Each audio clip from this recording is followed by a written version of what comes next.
Hi everybody, welcome to Live Blogger. In this tutorial series, we are designing a responsive portfolio website from scratch using HTML, CSS and JavaScript. Now we have completed the design of all the sections, so here we can see this is how our website looks right now. Now in this video, we will add some JavaScript so that we have the functionality for this menu button. So if you go back to the original design, here we can see when we click on this menu button, we have the menu items displayed over here, and if I click on this close button, it disappears. And we also have an animation for all the menu items when it appears on the screen. So we're going to use some JavaScript to add the animation as well. And the next thing we need to do in this video is change the active state of these dots. So if you scroll down and go to the My Project section, the second dot should be active over here. And in the same way, we have the dots for the active section active over here. So this is what we're going to do in this video. Let's get started.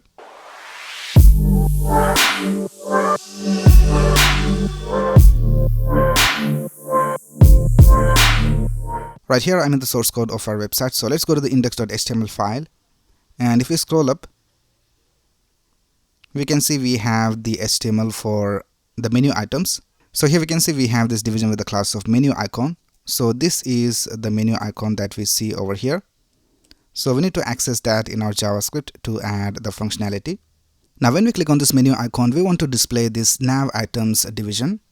So if you go to our CSS file and if you scroll up, here we can see for the nav items we also have added a class of active. So when we have the active class, we are displaying the nav items, and when we don't have the active class, we are just setting the opacity to 0. So let's do that using JavaScript. So we need to reference the menu icon and the nav items. So let's go to our main.js file, and here let's type const menu icon equals document.querySelector menu icon, and we'll also reference the nav items. So let's type const nav items equals document.querySelector nav items. Now let's add an event listener to this menu icon. So let's type menu icon dot add event listener, and let's check for the click event, and let's create an arrow function over here. And we need to add the active class to this nav items. So let's type nav items dot class list dot add, and here let's type active. Alright, now let's go back to our website and let's see whether it works. So let's click on this menu icon, and here we can see that all the menu items are displayed over here. Now let's add an event listener to this close icon. So let's go back to our source code. Let's go to the HTML file, and let's see what is the class that we had added for the close button. So here we can see we have this division with the class of close icon. So let's reference that over here. Let's type const close icon equals document.querySelector close icon. And now when we click on this close icon, we need to remove the active class from the nav items. So here let's type close icon dot add event listener, and we'll type click over here, and let's create an arrow function, and here let's type nav items dot class list dot remove, and here we'll just type active. Right, now let's test it out. So let's click on this menu icon, and we have the menu items displayed over here. Let's click on the close icon, and it disappears. So everything is working all right. Now if you click on one of these menu items, let's see what happens. So let's click on the services menu item. When we click on any of these menu items, we want these nav items to disappear. So now if we close this, we can see that we are taken to the services section, but the menu item screen did not hide. So let's do that. So we need to reference all the list items. So if you go back to our HTML file, here we can see inside the nav items we have this UL, and in that we have all these list items. So let's target all these list items. Let's go to our main.js file, and here we'll just type const nav item links equals document.querySelector all, because we have multiple items, and here I'll just type nav items ULLI. So this will select all the list items inside the nav items and add them inside this nav item links. Right, now we need to add event listeners to all the list items inside this constant. So for that, let's type nav item links, and we need to loop through all the list items. So for that, we will use a for each loop. So I'll just type dot for each, and we need to provide a variable name for each of the list items. So I'll just name it I, and let's create an arrow function. Now here you have to type I which is the list item dot add event listener, and here we will type click, and let's create an arrow function over here, and here let's type nav items dot class list dot remove active. Now what we are doing over here is that we are looping through each of the list items inside the nav item links, and we are adding event listeners to each of the list items, and when we click on any of the list items, we are just removing the active class from the nav items. Right, now let's go back and let's test it out. Let's click on this menu icon, and now let's click on one of these list items. So let's click on testimonials, and we can see that the nav items disappears. Now the next thing we will do is we will add a slightly different styling for this nav bar when we scroll down. So if you go back to our original design, and if we scroll down, we can see that when we scroll down past some pixels, the height of this nav bar changes. So let's do that. So for that, let's go back to our JavaScript file, and here we will add an event listener to the window element. So let's type window dot add event listener, and now for the event we need to type scroll, because we are checking whether the user scrolls. So let's create an arrow function over here. Now let's create a variable to know how many pixels we have scrolled down. So let's type let window top equals window dot scroll y. So this will give us the pixel amount of how much we have scrolled. Now let's use this in an if condition. So let's type if window top is greater than, let's say, 100. So if you scroll down past 100 pixels, we will add a different styling to the nav bar. So let's go back to our style.css file, and if you scroll up, here we can see for the main nav we have a padding of 16 pixels top and bottom and 0 for left and right. Now what we will do is when we scroll down past 100 pixels, we will set the padding to 8 pixels and 0. So we can do that by creating a class over here itself, but since we are just changing the padding, I will just do it in the JavaScript. So let's go to our main.js file, and first of all we need to select this element. So for that, let's create a constant, and let's name it main nav equals document.querySelector, and here let's type nav.main nav. Alright, now here we'll just type main nav dot style dot padding equals, and we'll just set it to 8 pixels and 0, and we'll also add an else over here so that it should go back to the original padding. So I'll just type else main nav dot style dot padding equals, and the original padding was 16 pixels and 0, and we'll also add a smooth transition for that. So let's go back to our style.css file, and here I'll just type transition, and I'll just set it to all 400 milliseconds is. Right, now let's go back, and now if we scroll down, we can see that we have a different styling for the nav bar when we scroll down past 100 pixels. Alright, now the last thing we need to do is change the active class for these dots. So when we scroll down and when we go to the my project section, the second dot should have the active class. Now what we're going to do over here is that we're going to select each of the sections, and we're going to calculate the height of the sections, and then we're going to see how many pixels we have scrolled down from the top, and we're going to also take the position of the section from the top, and we're going to add a basic if condition, and then we will apply the active class to the relevant dots. So let's go back to our main.js file, and the first thing we need to do is select all the sections. So let's create a constant, and I'll just type sections equals document.querySelector all, and here just type section. So this will select all the sections and add it inside this sections constant. Right, now let's go inside the event listener of the window where we are checking for the scroll event, and here first of all let's loop through all the sections. So let's type sections dot for each, and you can add a variable name for each of the sections. I'll just call it section, and let's create an arrow function over here. Right, the first thing we will do is we will calculate the offset of the section. So it will give us the position of the section from the top.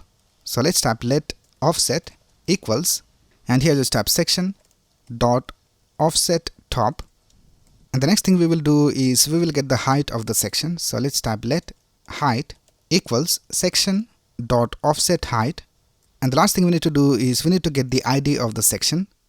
So if you go back to our index.html file, we can see for each of the sections we have an ID. So let's get the ID of each of the sections.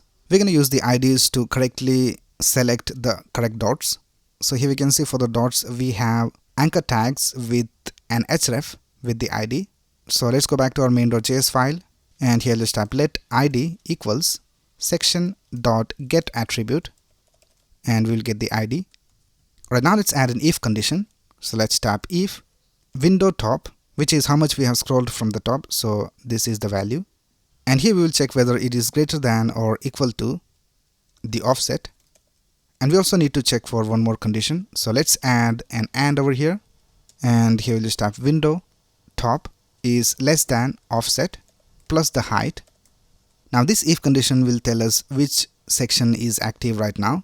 Now we may need to alter the offset and the height a little bit for it to work correctly, but first of all let's check whether it is working. So here I'll just create a variable called current dot equals, and here we will select a dot with the ID that we get from this variable right here. So let's type document dot query selector, and here we need to type dots, because if we go to the HTML file, here we can see we have this division with the class of dots, and in that we have the anchor tag with this ID.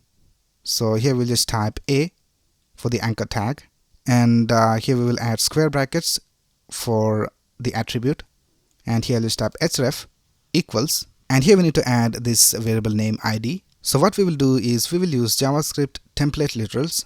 So for that let's add a backtick over here and a backtick at the end instead of the double quotes.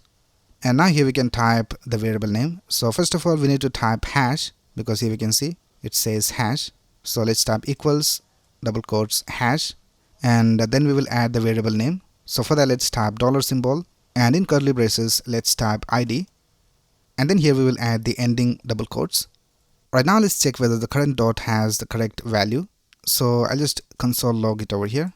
So let's type console.log current dot, and let's go back to our website and let's open the inspect tool, and let's go to the console, and right now we can see that it displays the projects dot. So let's scroll down even more, and here we can see we have the projects dot. Let's scroll down,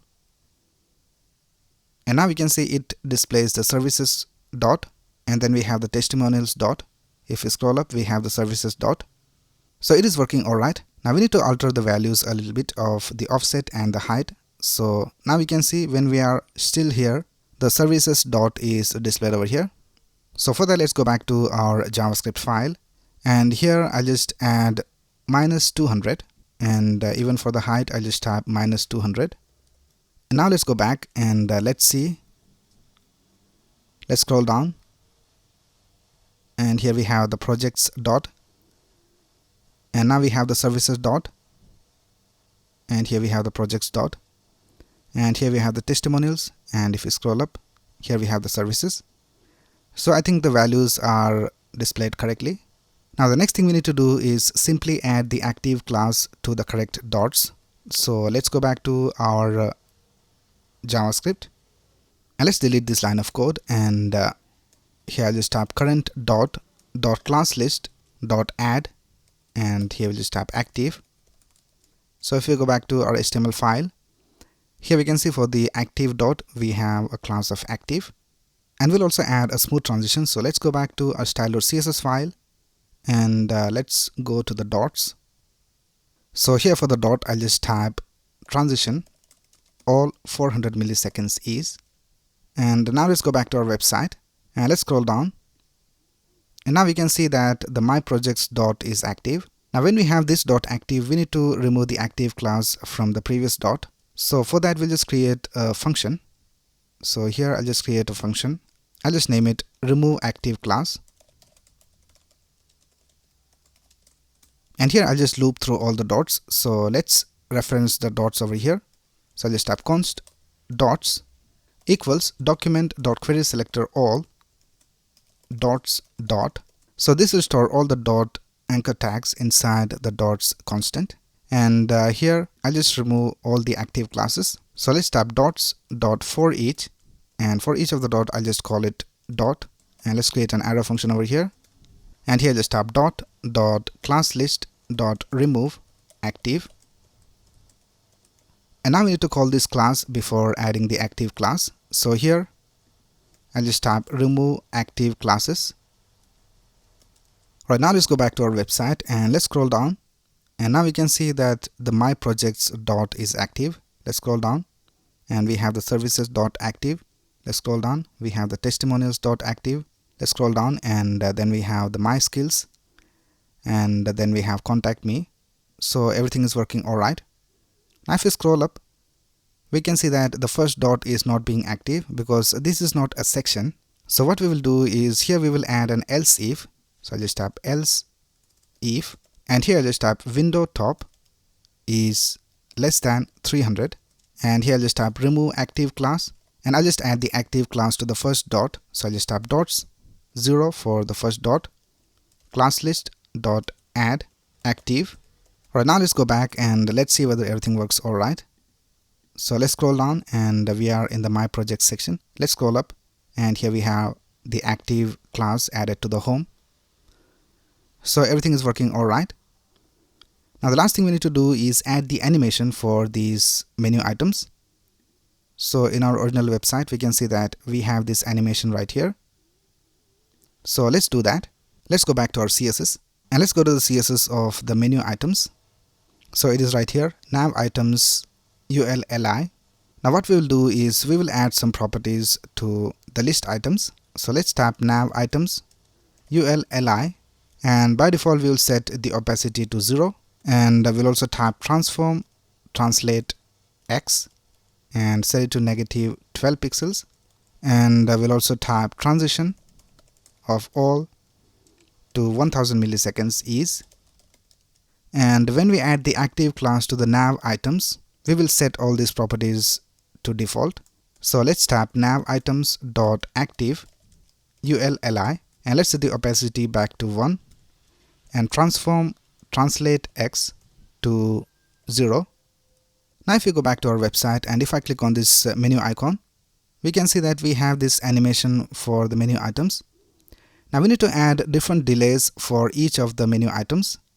So we will do that using JavaScript. Let's go back to our main.js file. So here we have already referenced the list items. So here we can see nav item links, and it contains all the list items. So here let's access all the list items. So let's tap nav item links dot for each, and for each of the list items I'll just call it li, and let's create an arrow function. Now what we need to do over here is that we need to add different transition delays to each of the list items. So for that we also need to access the index. So here I'll just tap comma I for the index. So the first value is the list item, the second variable is the index. You can name these variables anything you want. Right now here I'll just tap li dot style dot transition delay equals, and here I'll just use backticks, and let's tap $symbol and curly braces, and in here I'll just type I for the index multiplied by 150, and outside this I'll just tap milliseconds. So what we are doing over here is that we are adding transition delay of I times 150, which is for the first list item we have an index of 0. So 0 times 150 milliseconds is 0, and then we have the next list item with an index of 1. So it will be 1 times 150, which is 150, and then we have the next list item with an index of 2. So this value will be 2 times 150, which is 300 milliseconds. So in this way we have different transition delay for each of the list items. Now let's go back to our website and let's click on this menu icon, and we can see we have this animation for all the list items. So everything is working alright. So that's basically it with the JavaScript of our website. So that's it for this video. In the next video we will make this website responsive. So if you have any doubts you can ask in the comments below. And if you like this video, please click on the like button and subscribe to this channel to get the latest video updates. Thanks a lot for watching. Have a nice day.